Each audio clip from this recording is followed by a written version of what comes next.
नमोऽर्धेन्दुस्वरूपाय नमो दिग्वसनाय च नमो भक्तार्तिहन्त्रे च मम मृत्युं विनाशय।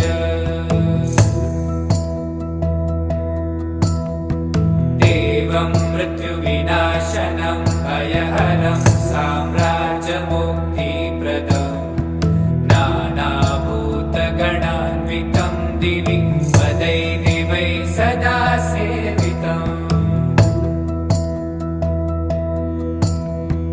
अज्ञानान्धकनाशनं शुभकरं विद्यासु सौख्यप्रदं सर्वसर्वपति